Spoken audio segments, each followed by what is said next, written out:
Boa tarde, Gabriela. Boa tarde a todo mundo que nos assiste aqui pela TV GGN. Queria mandar um beijo aqui para o querido Nassif, que é um grande ícone, né, brasileiro no que diz respeito ao fortalecimento da democracia, né? Vem aqui junto conosco, travando essa luta diariamente. Gabriela, o documentário, na verdade, é um marco, né, em todo esse caminho que a gente vem trilhando aí há mais de 3 anos com relação à Operação Calvário, porque é a primeira vez que nós somos ouvidos pela imprensa, né? Foi pela primeira vez dois jornalistas se interessaram pela história toda, não só pelo lado da acusação. Porque o que acontece aqui na Paraíba e até em grande parte dos veículos nacionais que deram a Operação Calvário é que eles nunca tentaram nos ouvir. Assim como a Justiça não nos ouviu até hoje, né, a imprensa também não. Então, todas as matérias, elas aconteciam de acordo com as peças acusatórias. E quando os nossos advogados eram consultados, né, para dar uma nota, e davam uma nota desmontando aquela acusação, pelo menos aqui na Paraíba, a imprensa não dava. Dizia, não, mas a gente não pode ir contra os acusadores. Então, é um processo meio inquisitório, onde os acusadores não podem ser contrariados, né? Eles não querem enfrentar o princípio do contraditório. E aí vem Camilo Toscano e Eduardo Reina, e eles buscam conversar com todas as pessoas. Até onde eu vi os capítulos, né, os acusadores não quiseram falar, mas eles deram a oportunidade. Então, isso demonstra para mim a imparcialidade do documentário, onde todos os partidos, as pessoas que são participantes, elas têm direito à fala, né? E no nosso caso, eles pediram muitas comprovações do que a gente estava falando, então não era apenas um depoimento, eles pediram muitos documentos para corroborar todas as nossas falas, o que, na minha opinião, dá credibilidade ao documentário.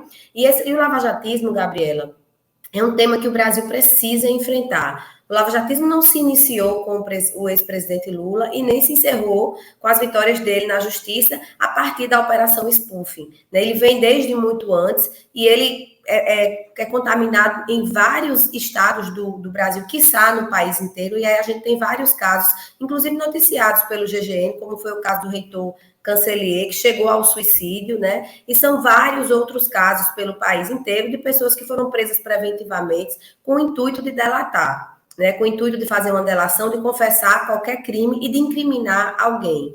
Então, isso precisa ser combatido, porque também não é algo que esteja só ligado diretamente à política. Eles estão usando isso de alguns anos para cá muito fortemente contra os políticos, mas é algo que se utiliza no sistema de justiça, né, simplesmente, às vezes, com o intuito de dar um desfecho a uma determinada operação, a um determinado crime. Então, é algo que essa poeira precisa sair do tapete e o brasileiro precisa compreender que quem aplaude esse tipo de operação, quem aplaude a operação autoritária, inquisitória e que não esteja dentro dos moldes da Constituição, né, está aplaudindo algo que a qualquer momento pode se voltar contra esse próprio cidadão.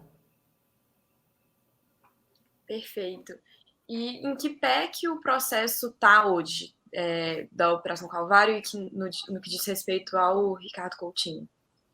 Então, ali em 17 de dezembro de 2019, foi feita uma denúncia de uma Orcrim que continha, uma suposta Orcrim que continha 35 para 34 pessoas, né? E esse processo, que é o processo mãe da Operação Calvário, ele é muito confuso. Primeiro, é uma Orcrim que eles dizem que tem 34 integrantes que não se conhecem. A grande maioria nunca se falou, nunca se viu, nunca fez uma reunião, né? São pessoas totalmente desconexas.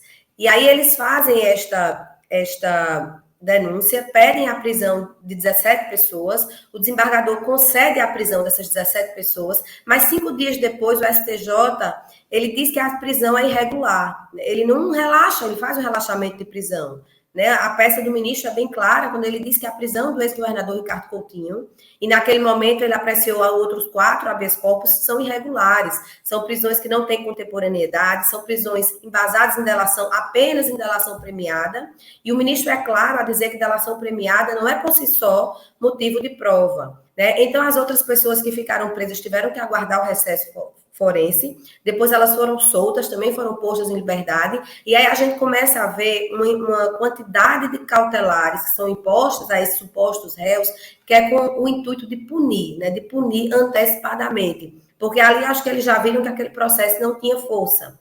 Mas eles precisavam continuar com o escândalo midiático, até porque você faz uma operação um dia antes do recesso forense, onde você prende um ex-governador, um dos ex-governadores mais bem avaliados do país. Você faz um estardalhaço na cidade inteira, você prende junto com ele mais 16 pessoas, e 5 dias depois, essa prisão, ela é dita como irregular por um ministro do STJ, você já percebe aí que essa operação não tem força para sustentar. Sendo que a gente tem uma mídia aqui na Paraíba totalmente trabalhando sistemicamente junto com parte do Judiciário e parte do Ministério Público. Então, você sabe o poder da mídia de potencializar para o bem e para o mal qualquer que seja a operação. E essas pessoas, quando elas tiveram ali suas prisões decretadas, porque a prisão ela já é o final de um processo, ela não é o começo de um processo, para a sociedade ela está condenada. Ela é condenada antecipadamente. Então, esse processo mãe, ali de 17 de dezembro, ele é apenas uma denúncia, né? Ele é muito atrapalhado. O próprio desembargador, ano passado,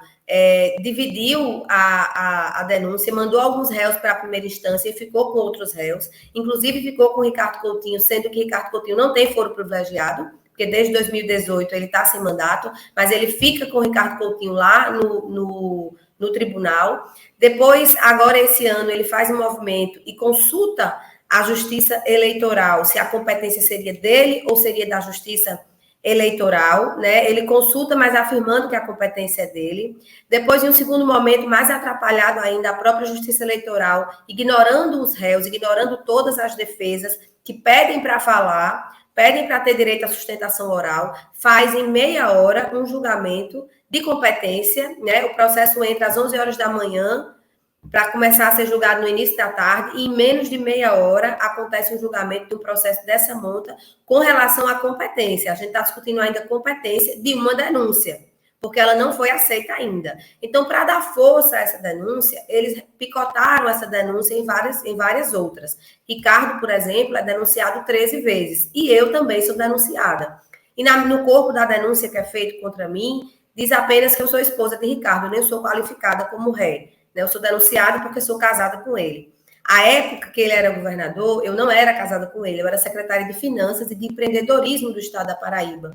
E eu participava de vários conselhos, porque estavam na força das minhas atribuições. Né? A legislação determinava que eu participasse de alguns conselhos. E eu fiz parte do Conselho do Lifesa, que é um laboratório público-privado, que tem 51% das ações do Estado e 49% com poder privado. Então, por fazer parte desse conselho, eles pegaram uma ata pública desse conselho, onde não define nada de valores, ou de repasses, ou de pagamentos para acionistas, enfim, nada disso, e me denunciam na Operação Calvário, mas essa denúncia parte de quê? Essa denúncia acontece depois que eu decido começar a denunciar. Eu comecei a escrever alguns artigos para mostrar a incongruência da Operação Calvário e comecei a externar esses artigos e eles começaram a circular aqui na cidade de João Pessoa. Então, logo após isso, eu sou denunciada e eu compreendi isso como sendo um aviso. Olha, fica na tua, senão a gente vai para cima de você. Só quem não deve, não teme. Eu não devo nada. Então, eles podem ficar à vontade, puderam ficar à vontade esse tempo inteiro para vir para cima de mim. Eu estou respondendo esta denúncia, inclusive estou pedindo o trancamento dessa denúncia, não tem nenhuma prova contra mim, não tem absolutamente nada contra mim, é mais uma falácia, mais uma denúncia cheia de narrativas, né, que o Ministério Público se utiliza desse poder exacerbado para simplesmente sair criando narrativas e narrativas embasadas, algumas em relações premiadas e outras com relação a mim em nada, né, apenas em convicção, e sai denunciando as pessoas, mas a gente há de encontrar a justiça, Gabriela. Eu tenho certeza que para fora da Paraíba, aqui na Paraíba também, a gente há de se encontrar com a justiça, e fora da Paraíba, nos tribunais superiores, eu tenho certeza que a gente vai se encontrar com a justiça, porque a gente vem se encontrando com essa justiça desde o momento em que a prisão de Ricardo e dos outros, né, ela foi tida como ilegal. Ela foi... o ministro, né, na sua decisão, ele diz que a prisão é ilegal. Então, todas as cautelares, elas foram caindo e a gente está num processo muito embrionário, ninguém foi ouvido ainda, passa-se 3 anos mediatizando esses processos, aí a notícia que teve mais uma denúncia, aí a notícia que o judiciário aceitou mais uma denúncia, e a gente está versando aí sobre isso, né, e a gente percebe que é uma operação política, que ela tem um intuito de acabar com a imagem dos envolvidos, porque uma parte desses envolvidos são políticos mandatários, né, ou que querem ter um mandato. Então, ela tem esse intuito de tentar acabar com a imagem dos envolvidos, fazendo todo um apelo social dessa condenação antecipada, que o Brasil já conhece, que foi desmascarada através das operações spoofing, que aconteceu na Operação Lava Jato. E, Amanda, quais foram os maiores impactos dessas denúncias para a sua vida, assim? Olha, os impactos, eles são enormes, né? Eu me tornei uma ativista contra o lawfare, contra o abuso de autoridade, contra o abuso de poder. E eu escrevi, inclusive, um livro que vou lançar, que é, inclusive, prefaciado por Nassif, vou lançar esses dias. E eu terminei estudando a Operação Calvário, mas não só a Operação Calvário, porque esse problema não é meu, Gabriela. Esse problema é do país. Então, eu conversei com muitas pessoas que passaram por operações similares e a gente encontra algumas características iguais. Primeiro, a gente encontra muito forte o racismo cultural. Né? A gente percebe que pessoas que lutaram por igualdade, que quando estavam em cargos de poder, incluíram pessoas, incluíram a base social, se preocuparam com as classes C e D do nosso país, elas são perseguidas. Né? Essas pessoas incomodam muito. E aí, depois a gente vem um componente que praticamente todas essas pessoas militam no campo da esquerda. Né? Obviamente, precisa também ter esse componente. E do ponto de vista pessoal, os impactos são tamanhos que aconteceram na minha vida e na vida de todas essas pessoas. Desde a impossibilidade, muitas pessoas ficam impossibilitadas de trabalhar, não conseguem se reerguer psiquicamente para conseguir trabalhar, ou quando conseguem, não são aprovados numa entrevista de emprego, porque quando se fazem as buscas ali, passam em todas as etapas, e aí quando chega numa etapa de que hoje em dia se faz, de buscar no Google, essas pessoas são réus de operação, então não conseguem trabalhar. A gente vê o caso de muitas mortes. No meu caso, eu perdi um filho com 5 meses de gestação. Eu estava grávida, numa gravidez super tranquila, minha terceira gravidez, eu sou jovem, e minha bolsa estourou. Por quê? Porque você vive um período de tensão, né, o tempo inteiro, onde você passou por uma busca e apreensão, e isso, invadir sua casa é algo muito grave, é algo muito profundo, invadir o seio do seu lar. Então, quando sua casa é invadida, você tem a sensação que ela pode ser invadida a qualquer momento. Então, todo mundo que passa por uma busca e apreensão passa muito tempo sem conseguir dormir, achando que a qualquer dia de 6 horas da manhã vão invadir sua casa também. Né? E aí todo esse achincalhamento midiático, todo dia o seu nome da sua família está na imprensa, uma denúncia, outra denúncia, isso termina te causando uma pressão psicológica constante. E no meu caso, eu tive, do nada, minha bolsa estourou, eu perdi todo o líquido, fiquei 7 dias internada, correndo risco de vida também, eu e o bebê, até que eu tive um parto normal, meu bebê nasceu vivo, perfeito, mas morreu, né? Porque com 5 meses não é nem considerado um nascimento, é considerado um aborto. Então, tudo isso faz parte da pressão psicológica, dessa tortura institucionalizada que acontece nessas operações midiáticas. E aí, caso de morte, é festa pelo país. Né? Se você procurar várias pessoas que passaram por esse tipo de operação, todo mundo vai ter alguma coisa similar para te dizer. Todo mundo vai ter um transtorno. Né? A ex-prefeita Márcia Lucena, aqui na Paraíba, por exemplo, ela passou muito tempo em tornozeleira eletrônica. Então, ela criou um tique na perna, né? Que essa perna não parava de mexer. Né? São diversos distúrbios que esse tipo de operação causa nas pessoas.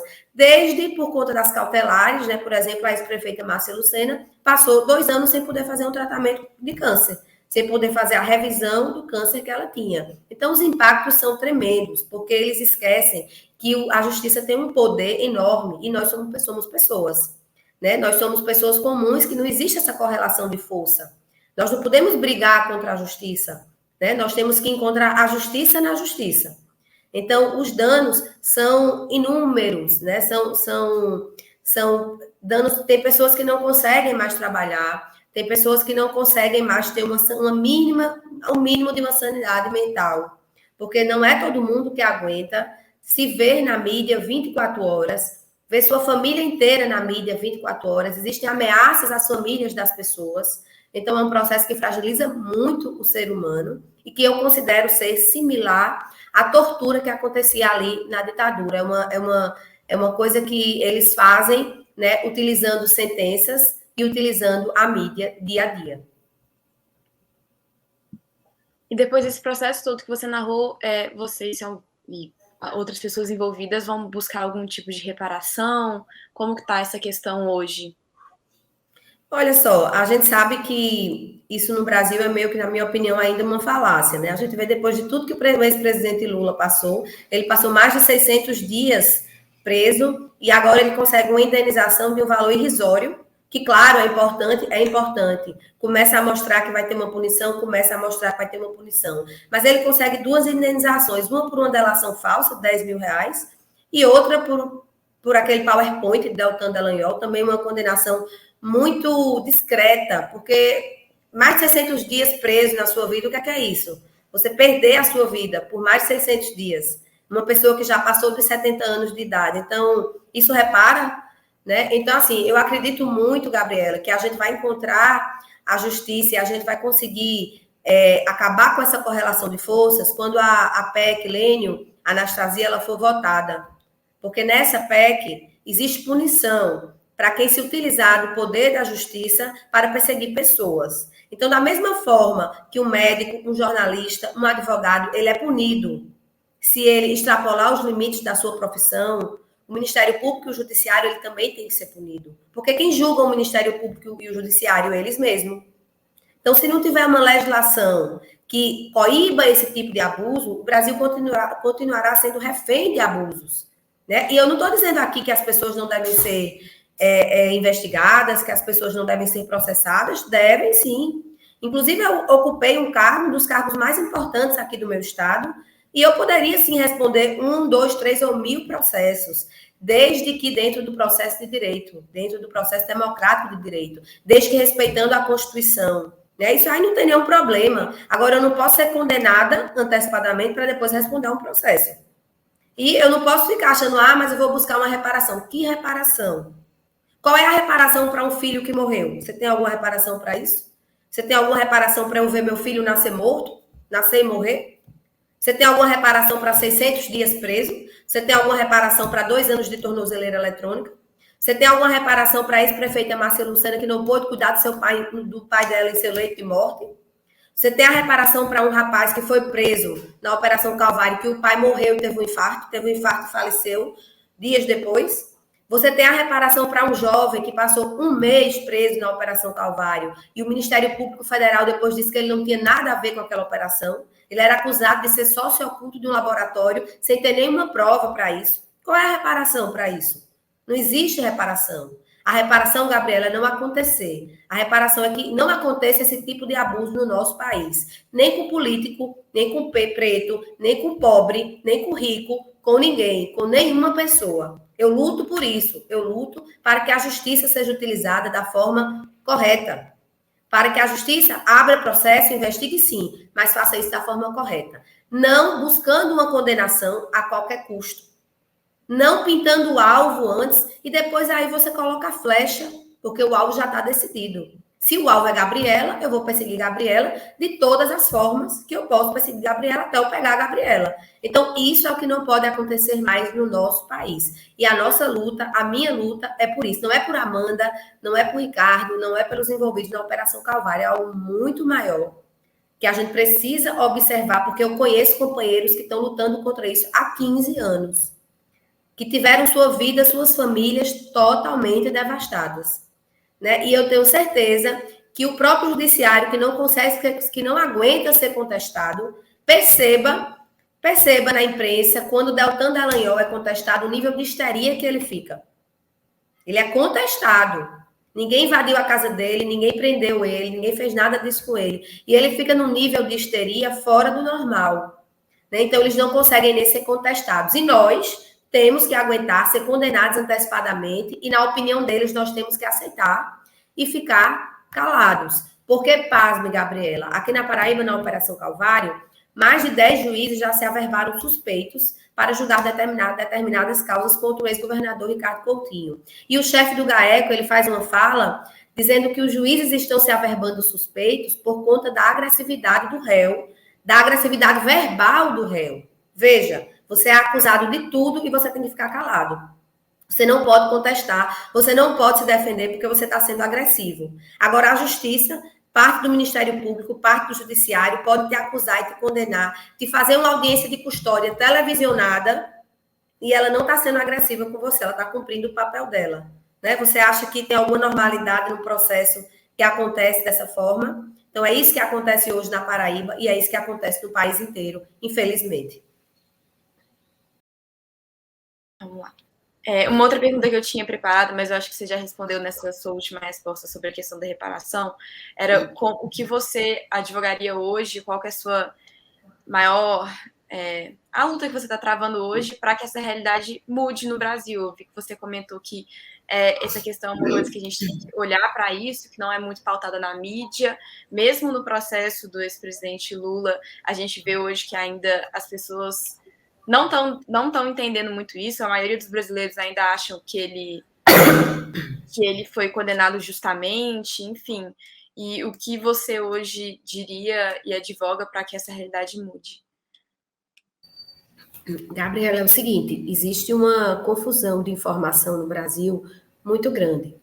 Quando alguém é preso, no imaginário das pessoas, essa pessoa está condenada, né? Por mais que o STF disse que Moro era parcial, tudo bem. A ONU referendou que Moro era parcial e disse que o presidente Lula foi um preso político, tudo bem, mas Lula foi preso. Então, isso não se faz no imaginário de todas as pessoas, visto que a gente vive num país que existe uma cultura de que todo político é corrupto. Então, isso tudo se amarra muito, né? O apelo para a corrupção, ela sempre derruba governos de esquerda. Por quê? Porque também existe uma identificação, os governos de esquerda, eles ascendem a população. E aí existe uma identificação com esse governante, que aí ele começa a perceber que agora, nesse governo de esquerda, tem recurso para ele e antes não tinha. E aí ele começa a perceber que existia efetivamente uma corrupção.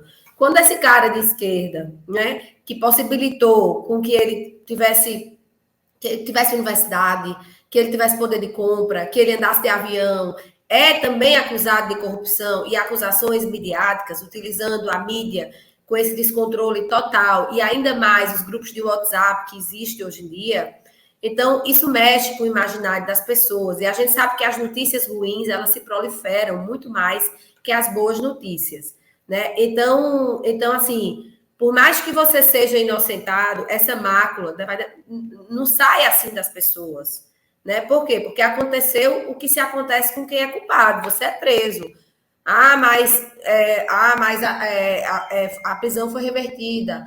Mas o juiz era suspeito. A população, a grande parte da população do nosso país não tem capacidade de compreensão com relação a isso. Então, precisa acontecer uma autocrítica. As instituições de justiça são importantíssimas para o nosso país. Então, precisa acontecer uma autocrítica, precisa acontecer um rearranjo, né? A ministra Carmen Lúcia, ela disse que as instituições estão cumpinizadas, estão mesmo. Concordo com ela. Então, precisa acontecer uma autocrítica e precisa ter controle, e precisa ter punição. Porque se tiver controle e tiver punição, a gente evita que esses extremos aconteçam. Eu não estou dizendo, repito, eu não estou dizendo que o ex-presidente Lula não pudesse responder ao processo, nem que eu não pudesse responder ao processo, nem que o ex-governador Ricardo Coutinho, nem que você, Gabriela. Todos nós podemos. Mas existem várias maneiras de se responder ao processo. E a maneira correta é obedecendo à Constituição, o princípio do contraditório, a presunção de inocência, é respeitar a cadeia de prova. Tudo isso tem que acontecer. Né? Não se pode prender pessoas preventivamente, fazer com que elas confessem crimes e para que elas fiquem livres e incriminem outra pessoa. Porque ninguém sabe como é que reage à tortura. Você sabe, Gabriela, como é que você reagiria a uma prisão, a alguém te colocar numa prisão e dizer, Gabriela, fala de Amanda ou então vou prender teu pai. Fala de Amanda ou eu vou prender teu filho. Ou fala de Amanda ou então tu vai ficar aqui presa durante 2 anos, porque prisão preventiva não tem tempo. Não é uma prisão temporária. É uma prisão que não tem simplesmente tempo. Você pode ficar preso o tempo inteiro. 1 ano, 2 anos, 3 anos. Então, eu acho que precisa ter controle, fiscalização, punição, inclusive com a mesma moeda que eles aplicam às outras pessoas, né? Com punição de prisão. E aí sim, aí o judiciário vai começar, e parte do judiciário, que continua utilizando essas práticas, e parte do Ministério Público vai começar a trabalhar de outra forma. Vai combater a corrupção de verdade. Já dizia o professor Agassiz de Almeida Filho que se você Se você pode sair por aí, tendo a convicção de que alguém é criminoso e vai denunciar de qualquer forma, não precisa da figura do promotor. Né? A Garcia disse que você pega uma pedra e um pau, sai na rua e vai matando todo mundo que você achar que é criminoso. E assim você combate a corrupção. Então, nós vencemos isso no país. Existe sistema de justiça e ele precisa utilizar as regras. Não é trabalhar à margem das regras, não é criar legislação nova de acordo com a sua vontade, com a sua convicção. Isso não funciona. Então, isso só será reorganizado no nosso país, isso só não acontecerá mais, né, quando tiver punição e controle efetivos e quando o sistema, claro, os dois sistemas, né, o sistema geral de justiça, ele fizer uma autocrítica com relação a isso, porque quem termina perdendo a credibilidade é o próprio sistema. Você vê que Lula foi condenado em 3 instâncias para depois o juiz ser considerado suspeito. E aí vem a ONU e corrobora com tudo isso. Então, isso não é bom para o sistema de justiça do nosso país. Eu acredito muito nisso. Perfeito, Amanda. Das minhas perguntas eram essas. Eu não sei se você tem alguma coisa que você gostaria de falar aqui. O espaço é completamente seu. Se tiver alguma informação sobre o documentário ou sobre alguma outra questão que você gostaria de pontuar, pode ficar à vontade também. Tá, então, o documentário, eu recomendo que todo mundo corra lá e assista o documentário. Foi muito bem feito, uma peça muito bem feita por Eduardo Reina e Camilo Toscano. Ele está no Conju, certo? Tá lá na TV Conju, são 9 episódios. E aí eles podem desmontar e demonstrar vários abusos que aconteceram na Operação Calvário e que se espalha por várias operações pelo Brasil. Né? Então, vão lá, gente, assistam esse documentário que vale muito a pena, divulguem o documentário para que outras pessoas também tenham acesso a esse material. E eu aqui te agradeço o espaço, Gabriela, agradeço o espaço da TV GGN e estarei sempre à disposição para lutar contra o lawfare, contra o abuso de autoridade e contra a perseguição. Um abraço para todos vocês e até a próxima. Muito obrigada, Amanda. Eu vou finalizar aqui. Tchau, tchau, gente. Tchau.